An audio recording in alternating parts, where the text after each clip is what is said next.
Oke,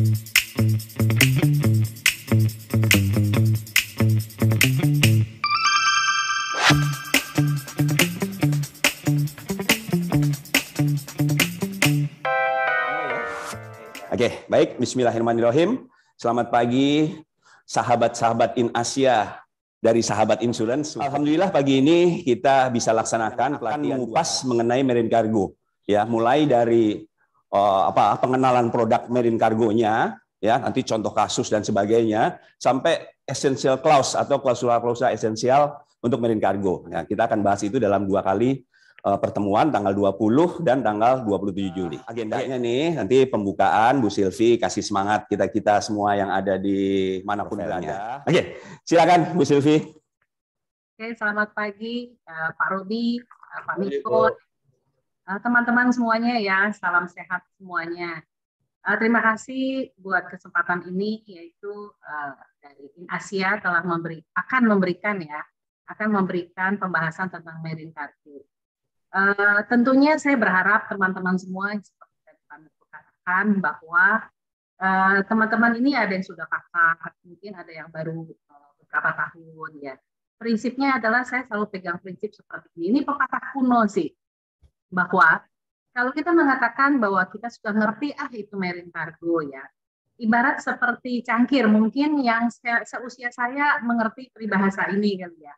Kalau cangkir itu sudah penuh, ya, kita tidak bisa isi dengan air lagi, ya, air teh, air kopi, air putih. Tapi kalau kita mengosongkan pikiran kita dan kita menerima sesuatu ilmu yang baru, maka cangkir itu akan penuh kembali. Jadi buat teman-teman yang memang sudah mengerti, paling tidak ini bisa dianggap sebagai refreshment lah ya. Saya suka kadang-kadang, oh ya ini lupa. Jadi mungkin nanti kalau saya ada waktu saya juga akan dengerin sih, paling nggak buat nge-refresh kembali ilmu-ilmu yang pasti tidak akan ada habisnya berguna untuk kita. Jadi sekali lagi, teman-teman jangan sungkan-sungkan untuk bertanya, manfaatkan pendidikan yang dari Sahabat Insurance ini, dan saya yakin teman-teman InAsia tentunya akan siap untuk menjawab semua pertanyaan, karena saya tahu InAsia ini terdiri atas semua pakar-pakarnya ini, jago-jagonya asuransi yang sudah berpengalaman. Jadi demikian speech dari saya, tetap semangat buat teman-teman dan terima kasih pada Pak Robi, Pak Miko, dan nanti siapa pengajarnya Pak Miko? Pak Reza, Pak Levi nanti. Oke. Pak Levi. Ya, terima kasih Pak semuanya. Saya kembalikan kepada Pak Miko. Oke. Baik Bu Silvi, terima kasih. Semangat kita semua. Oke, selanjutnya silakan Pak Robi Loho. Ya, terima kasih Pak Miko. Selamat pagi saudari-saudara sekalian dari Asuransi Sahabat, terutama juga untuk Ibu Silvi dan Bu Sekar ya. Ya. Pak Heri juga ya yang telah memungkinkan diadakannya pelatihan ini. Oh ya, pengajar hari ini Pak Reza. Selamat pagi Pak Reza. Mudah-mudahan ke depannya Asuransi Sahabat menjadi sahabat untuk InAsia juga untuk training ya. Selamat mengikuti pelatihan hari ini dan 1 hari lagi ke depan. Terima kasih untuk Pak Miko dan tim yang memungkinkan dilaksanakannya pelatihan hari ini. Terima kasih. Selamat pagi. Oke, terima kasih Pak Robi. Selamat pagi juga Bu Sekar. Wah, ada Bu Sekar juga rupanya. Oke, jadi kita langsung saja. Pagi ini agendanya itu terbagi menjadi 2 sesi. Pak Reza selesai, lalu diambil alih nanti sama Pak Pepi. Pak Pepi akan masuk dengan sistem LMS-nya, ya, Learning Management System kita, mengisi post-test. Ya, post-test ini tentunya materinya adalah apa yang disampaikan oleh Pak Reza ya. Lalu selain post-test juga evaluasi pengajar, ya, gimana Pak Reza ngajarnya, enak apa enggak, sistematis atau jadi kayak gitu-gitu deh, ya. Itu berguna buat masukan kami ke depan. Saya akan sampaikan sedikit profil Pak Reza, Pak Levi Siregar. Jadi Pak Reza ini latar belakangnya dulu dari ekonomi di Trisakti, lalu masuk ke dunia asuransi, ya, masuk ke dunia asuransi sehingga pengalamannya kalau nggak salah udah 30 tahun lebih ya Pak Reza. 22 tahun. Oh, 22 tahun, sorry. 22 tahun di asuransi. jabatan beliau terakhir sekarang nih ya sebagai direktur di broker asuransi Ceraka Mulia. Lalu beliau juga pemegang gelar ahli pialang asuransi dan CIIB. CIIB itu gelar paling tinggi di broker ya, Certified Indonesian Insurance Brokers. Dan konon katanya Pak Reza ini lulusan terbaik loh ya dalam hal gelar-gelar itu tadi. Oke, saya rasa itu aja yang bisa saya sampaikan. Selanjutnya saya silakan. Silakan Pak Reza. Ali, ini Pak Reza nih. Kalau ada yang kurang, tolong diperkenalkan. Ini ininya, ini mic-nya. Oke, ya. Good luck. Kita gong. Semangat pagi. Ya. Pagi. Ya, terima kasih Pak Miko, Pak Robi, dan juga Bu Selvi. Ya, Bu Sekar, kali ini saya dipercaya oleh Inasia untuk bawakan asuransi Marine Cargo. Asuransi Marine Cargo itu yang menurut saya itu asuransi yang gurih. Ya, selain properti, yang kedua saya pikir Marine Cargo. Kenapa? Karena kalau kita underwrite dengan baik dari proses akseptasi, lalu juga kita underwriting. Kalau emang benar itu pasti sangat menguntungkan perusahaan. Ya khususnya. Padahal sebenarnya kalau polis Marine Cargo kita buat as a grid, tapi bisa terjadi under insurance. Ketiga kita mesti kaji dulu nih. Iya. Udah diisi SPPA, lalu udah dapat dokumennya. Kita cek bener nggak sih barangnya apa sih ini objeknya. Iya. Jangan sampai nanti kita kucing dalam karung lah. Kita nggak tahu apa yang mau diasuransiin. Iya kan? Gitu loh. Ya, pertama kita mesti tahu objeknya apa. Objeknya dulu, lalu kita lihat yang paling penting kemasan atau packing. Iya. Packingnya seperti apa nih? Sebagai underwriter, saya minta kapalnya selalu BKI kelas. Iya. Kalau non BKI, mulai mikir-mikir. Iya. Kenapa? Karena kita kalau kapal non BKI banyak yang nggak layak, bos. Iya. Jadi ya kalau bisa itu harus BKI kelas. Lalu umurnya gimana? Iya, itu pakai kapal layar motor, yang pakai kapal kayu, itu kejadian juga. Lalu gimana cara SDM-nya? SDM-nya bonafit nggak, terampil nggak? Dia care nggak sama kargonya? Iya. Dia menguasai nggak? Iya. Kita harus datang ke perusahaan, atau kita tanya brokernya, ini orang-orang di sana gimana? Sampai sini ada pertanyaan nggak? Iya. Kalau untuk ini langsung aja tanya. Silakan. Dicantumkan Institute Classification Clause.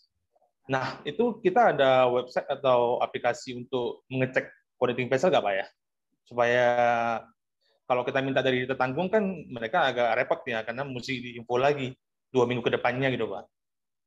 Oke Pak. Gimana? Baik. Jadi kalau misalnya sebelum kapal berangkat, iya, ini kan biasa mereka masih loading nih Pak. Masih loading Pak Hermanto. Lalu kalau mereka sudah dapat bill of lading, berarti kapal itu udah siap berangkat, Pak. Dalam arti kapal barangnya sudah dihitung, udah ada draft survei, ya. Biasanya sih memang ada di situ nama kapalnya ya. Kalau cuma aja nama kapalnya doang, kita nggak tahu nih kapal apa. ICE. Ya, jadi dia tahu posisi kapal itu ada di mana aja. Nah, begitu kapal berhenti, ya biasanya sih harusnya ya tertanggung. Jadi kita balik lagi nih ke prinsip asuransi. Iya, kalau misalnya dia connecting, tapi tanpa ada pengetahuan ke kita dan terjadi klaim masalah, itu bisa kita tolak, Pak. Iya, gitu, Pak Hermanto. Itu yang kita jaga ya, Pak. Ya. Tiba-tiba ada masalah jadi dispute kan? Semua dispute. Tapi kalau jelas, Pak, kalau dia connecting nggak di-state di awal, ya itu dispute karena kapal udah berubah. Kalau suatu kapal udah berubah, itu udah liability udah berubah, Pak. Iya, gitu. Kecuali dia laporin, Bapak accept, itu jalan terus. Ya sampai pelabuhan terakhir, sampai tujuan terakhir, sampai gudang terakhir. Gitu. Gitu Pak Hermanto. Oke, baik Pak. Makasih Pak. Siap. Klaim ini gara-gara metode packing. Iya. Kita hati-hati kalau kita mau nolak klaim ini. Iya. Karena metode packingnya nanti dibalikin lagi. Emang menurut kamu metode packing yang benar itu seperti apa? Itu mesti kita cek juga dari awal. Lalu cara pengangkutannya, apakah dia ada di atas deck atau masuk dalam palka? Itu kita penting, kita cek. Misalnya kayak kita mau mengcover semen lah, semen biasa masuknya dalam palka, Saya pikir tuh kalau palkanya rapat itu aman ya. Air juga nggak bakal masuk. Atau misalnya pupuk masuk ke dalam palka, itu aman. Tapi kalau misalnya dia di atas dek, wah itu ngeri lah ya. Iya. Itu mesti kita tanya tuh di awal. Sebenarnya marine cargo ini enak ya, gampang ya. Kalau misalnya kita buat skemanya. Saya buat seperti inilah biar gampang. Risk cover 1-3, exclusion 4-7, duration 8-10, claim ya 11-14, benefit on insurance itu 15, iya. Minimizing loss itu di 17, avoidance of delay 18, lalu terakhir law and practice. Ya itu kalau dibuat gini udah bikin kerangkanya udah gampang nih. Ya, ini apa yang dijamin, ini yang dikecualikan, oh ini durasinya kayak begini nih. Oh, kalau klaim ini dari 11, apa aja sih diklaim sampai 14? Ya, lo benefit on insurance-nya. Itu karena kapalnya udah miring, mau nggak mau dia harus buang barangnya ke laut, ke jettison, sehingga kapalnya bisa tegak lagi. Itu di cover beres nih. Dia nggak aware sama barangnya. Iya, itu kita mesti lihat nih. Sama ya kayak tadi, jangan sampai barang itu jalan kapal, tiba-tiba habis bensin, minyaknya habis, dia belum beli lagi. Iya, jadi kena ombak, kargonya hancur. Penyelaman, lalu biaya izin. Benar ya, Pak? Betul, Pak. Betul. Ini masuk GA atau bukan? Buat penyelamatan nanti kalau udah jalan, begitu air pasang lagi, kapal bisa jalan. Itu kalau kayak gitu nggak masuk ke dalam GA. Dan biaya untuk penyelaman, itu biaya untuk melihat apakah lambungnya rusak atau enggak. Iya. Kalau emang lambungnya rusak, itu biasanya itu kena karang ya. Itu memang ada underwater survey. Iya. Biaya survey. Ya. Biaya survey, lalu ada juga nanti biaya-biaya untuk izin. Itu bisa sebenarnya dimasukin ke dalam GA. Iya. Namun dalam kalau memang ini yang meminta biaya itu adalah bukan Police ICCA, Police Marine Hull-nya yang response. Ya, ITC time close 280-nya atau itu dia yang respons. Ya, jadi biaya-biaya ini masuknya ke GA-nya mereka. Iya. Cuma nanti ada untuk biaya ini ada sebagian biaya yang tanggung jawab dari pihak kargo. Karena dia untuk menyelamatkan dalam keadaan dia perjalanan, itu pasti heavy water yang dihajar posting overboard-nya dulu.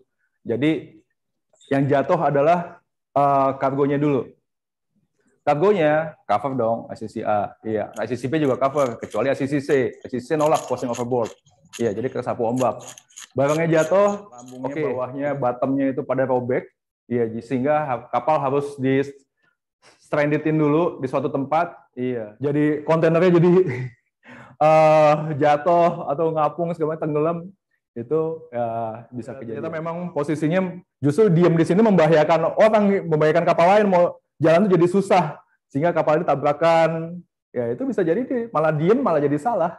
Iya. Ibaratnya kayak kita mobil parkir truk di pinggir jalan, itu belum tentu dia benar loh ditabrak ya. Bapak harusnya kalau parkir jangan di sini, parkir kan di lapangan, kayak ini kenapa parkir di pinggir jalan? Tiba-tiba ada yang motor ngantuk sama memang yang kondisi realnya itu sama. Nah, kondisi di realnya ternyata memang harga alat berat tersebut nggak nyampe 100 miliar. Tapi terus tertanggungnya ngeyel istilahnya. Si penanggung juga mau mengganti. Kayaknya nggak ada yang aneh nih, karena dari adjuster juga ragu-ragu. Iya.